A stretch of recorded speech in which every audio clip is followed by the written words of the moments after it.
That's what I want you to look out for. What are your opportunities and how can you properly leverage that so that you can always be in the best position to be the most successful as possible?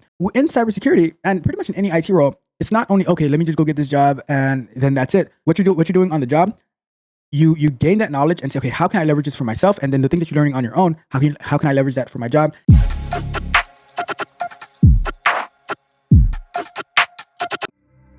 Welcome to another episode of the Bug Bite, hosted by yours truly, Tech Coach Ralph, where we are engineered to win. In today's episode, we are going to be talking about cybersecurity salaries. Why are we talking about cybersecurity salaries on the Bug Bite? Well, it's all relevant. The Bug Bite, when we're talking about software industry bugs and stuff like that, defects, breaches, it all comes down to cybersecurity, and there has to be people to find it, figure it out, solve the problem. So they have to also be very, very well compensated as well. So we are going to be taking a look at cybersecurity salaries, the top salaries. How much can you make? Is it reasonable? Is it possible? Let's find out. So let's jump into our article today talking about cybersecurity salaries. All right. So this article is brought to us by CSO Online, and it is written by Shweta Sharma. All right, let's just jump right in. So this article's title, written by Shweta Sharma, says, top cybersecurity salaries shoot past $780,000 per year. That sounds absolutely amazing, but is it possible for you to get to that level? Let's find out together. All right, so it says, headline, although well-compensated cybersecurity roles are increasingly multifunctional, combining responsibilities for identity and access management, application security, AppSec, and product security. All right, so this title is a little bit weird, but as we read through it, it's going to expand on it a little bit more. Okay, so it says the top 10% of cybersecurity professionals in the United States drew as much as $783,000 on average in 2023, according to a joint IANS and Artico search study. Although well-compensated cybersecurity roles are often multifunctional and typical functional combinations within a role include identity and access management, application security, and product security, the study noted. The study, which is based on responses from 563 security professionals from April 2023 to November 2023, primarily surveyed security analysts and security managers working in the finance, healthcare, and technology sectors, right? And, those are like the three top leading areas where cybersecurity is used. Finance, super important. Healthcare, even like just as important. And then technology, right? Because you want to keep those monies safe, and you want to keep, those HIPAA violations, those government regulations, they go a long way. So you definitely want strong cybersecurity professionals in those areas, right? It says the global security talent shortage is a perennial issue.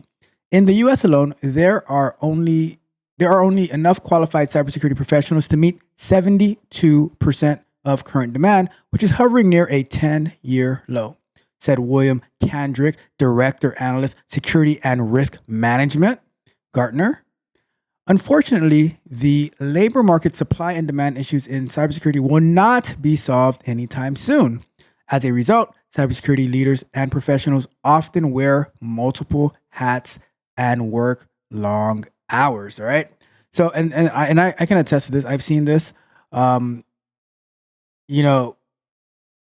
able to, it's like you have to be able to do more with less in the field. And it's not only related to cybersecurity. It's throughout the tech field in general, but it hones in on cybersecurity. And that's why a lot of people, they want to get into cybersecurity, but a lot of times they're just not sure where to go. So trying to provide some insight on the different opportunities. But as you can see here, a lot of times these cybersecurity professionals, they do have to be multifunctional, right? So the security also underlying gender diversity has improved according across various security domains while the pay gap persists and recognition and job perks help retention rates. Hey, you got to make them want to be there, all right? Security roles are well compensated. So the next section, cybersecurity directors, managers, architects, engineers, and analysts were all well compensated with high quartiles, top 10% to 25%, having annual salaries considerably higher than the median pay for their roles. Top quartile, top earnings across the various role in the sample are considerably higher than the median pay. The study added, in many cases, the top 10% average as much as three times the median total compensation, indicating a significant pay band within each of the roles. For cybersecurity directors, the total annual compensation was $330,000 on average, with $250,000 being the cash compensation they received annually. The compensation was at $402,000 and $325,000 respectively for senior directors who are more experienced and those who have a larger span of control compared to directors, right? So just want to touch on this real quick, right? Because a lot of people, they see these high salaries. Oh, I want to go into cybersecurity. I want to go into cybersecurity. I want to do this. I want to do that. But I'm going to be honest with you, right? The chances are you're going to be starting at the very bottom. And is it possible to get there? Of course it's possible, but it will be a lot of hard work and a lot of time and a lot of dedication. And honestly, just that many people do not have that level of commitment to see it through. They want it now, right? Like, when we want it now, right? So if you like, it's totally possible to figure something out to get to these levels, but it's going to take in an incredible amount of hard work and time, which most people are not willing to spend the time. So keep that in mind as we continue through this, okay? Salaries continue to increase for security professionals, said Stefan. Again, not much of a surprise, especially given that those professionals need to have expertise in a variety of different IT and GRC, which we've actually been going through GRC on our Wednesday episodes of software explorations, concept and overviews. This week we would have covered the risk aspect of GRC, thus making it that much more difficult to find qualified resources. All right. And just want to touch on this real quick. Being a Swift Army knife in tech gives you so much power and so much leverage. And that's one of the reasons that, like, on pretty much every different show, we're going through a new technology. We're exploring new things. Like we had jumped on trying to figure out this Netflix thing, which kind of was a disaster, but that's a whole different story. Like, we've been doing automation with Playwright, Cypress, Selenium, and TypeScript. We work on Terraform, we work on Flutter mobile development, so many things. We investigate, like, the different aspects of cybersecurity. We've messed around with some catch the flags, all of that stuff, right? So the point that I'm making is that you have to be that Swiss Army knife. You need to be multifunctional. And once you are able to contribute to a lot more, then your opportunities are going to exponentially increase, all right? And just to throw in, like, I always tell people, okay, like, yes, you have this information. Let's say we were talking about QA. Okay, yes, you took a manual QA course. What are you doing next? How are you getting more experience? How are you jumping onto different projects and opportunities? What are you doing? If you were to be brought in for interview, what could you say to impress me? Right? And that's the thing. Like, when you see these cybersecurity professionals and they have all these different skills and talents and stuff like that, and they put it to use, whether they're doing GRC or they're doing identity and access management, maybe they're monitoring stuff, who knows, right? So, but just having the knowledge, and we're going to touch on this a little bit more in this article, all right? So let's keep going. The top 25% compensation for senior directors was found to be at $424,000, while the top 10% drew as much as $783,000 on average, more than double the median salary for this role of $353,000. All right. So cybersecurity architects, managers, engineers, and analysts were compensated at $256,000, $183,000, $174,000, and $118,000 annually on average, which included an equity value component ranging between 15% to 40% of their basic salaries. All right. So Security domains were revealed to be carrying better gender diversity, with respondents self-identifying as female accounting for 40% in GRC roles, 25% in identity and access management roles, 90% in A&E, and 10% in SecOp roles, even as the pay gap persists at 7% on average, which increases with experience. All right. And, so these salaries, they are doable, they are possible, but many people are interested. Many people sign up for it, but a very few actually complete it, actually follow through. So I'm going to say this. If you are not where you want to be, it is no one else's fault but yourself. You have to consistently put in the work until you get to your destination, waking up early, going to sleep late, studying. You might have a full-time job, but you need to make effective use of your calendar. As I always mention, it is like, in my eyes, it will always be on you. You have to bet on yourself. And if you are not willing to bet on yourself, then, whatever happens, and there is no one else you can blame for it. So you see the numbers, you see what's possible. You're going to have to start at the bottom and work your way up. And here's the thing. And here's a beautiful thing about cybersecurity and tech in general, right?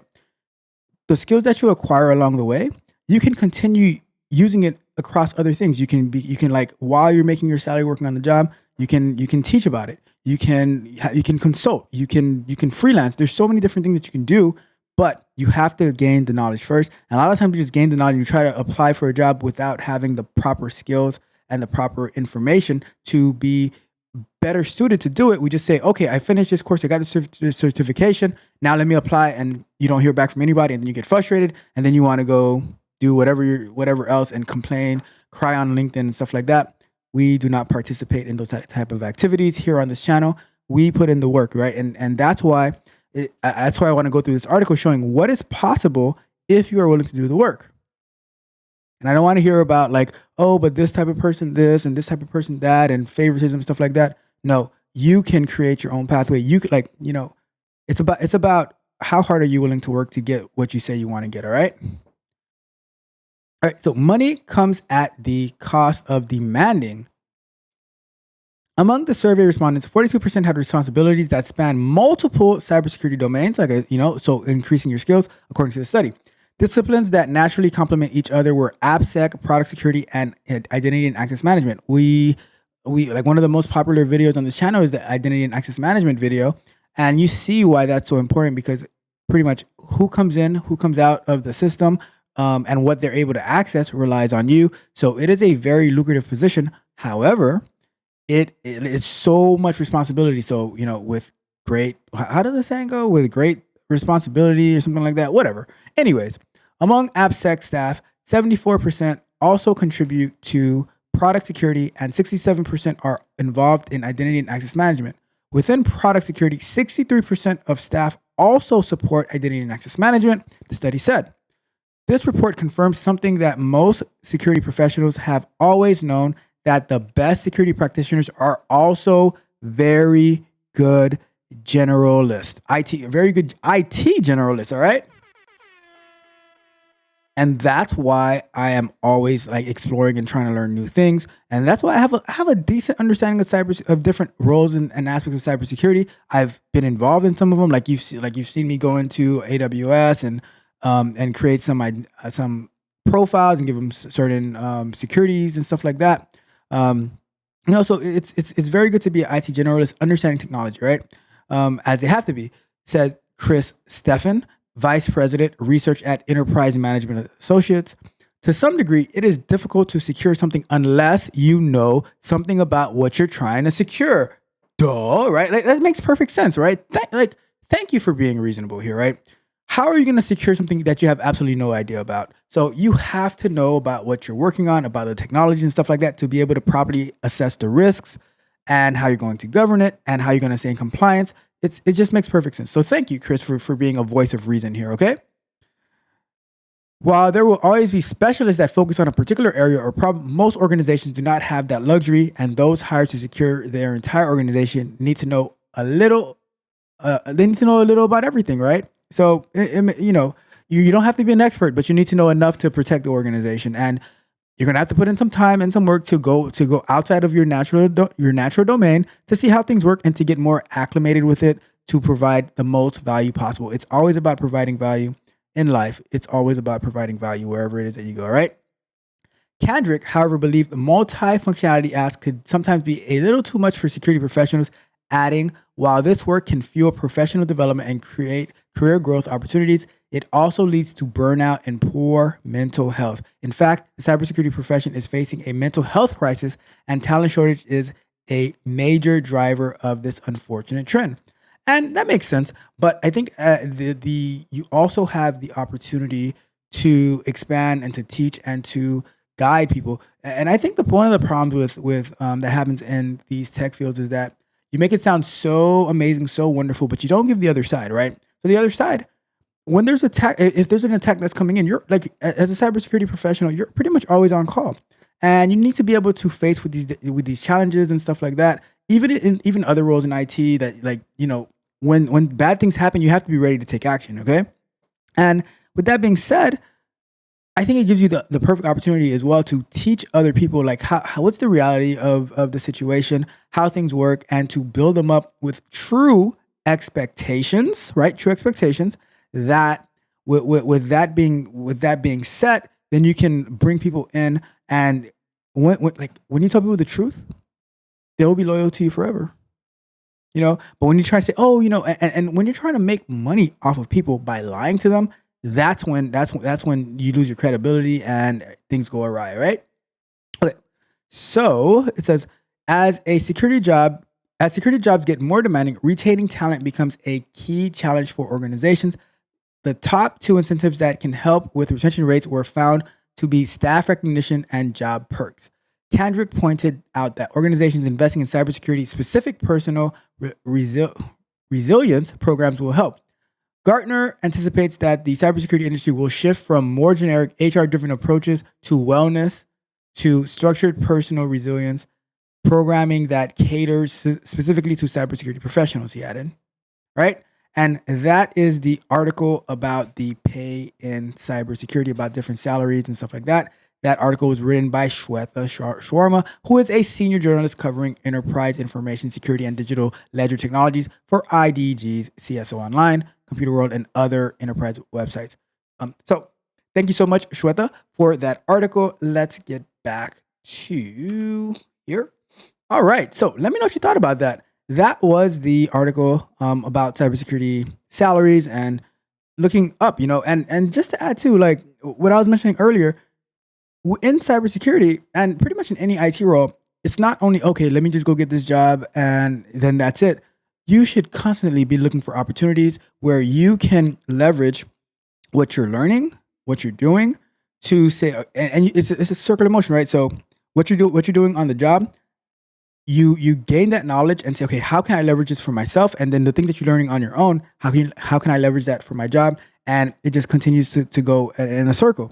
Because what happens is, like, you should never be 100% reliant on another entity, on a company or something like that. You should always be planning to put yourself in the best position to win, So that's my message to you. That's what I want you to look out for. What are your opportunities and how can you properly leverage that so that you can always be in the best position to be the most successful as possible? So with that being said, thank you so much for tuning in. I hope you enjoyed this episode where we're talking about money. When we're talking about money, money. Exactly. So, what are you gonna do? Let me know in the comments. Do you think that that you can attain this level of cybersecurity professionalism, where you can go out there and get the bag, or are you interested in just being in the median and just doing what you do but not going after it all? Right. So I'm curious to hear. If you enjoyed this video, do me a big favor. Go ahead and like the video, share the video, subscribe to the channel, hit the notification bell so you can know every time that we go live. And if you are in need of one-on-one coaching, go over to www.techcoachralph.dev where you can sign up for exclusive content as well as one-on-one coaching with me, where I will help you level up your career. But like I said, everything we do, it is based on the amount of effort that you put in. So if you are ready to work hard and to win, go ahead and join my team. All right. On that note, thank you for tuning in. I will see you next time. Have a wonderful, wonderful weekend. And this is Tech Coach Ralph. We are out.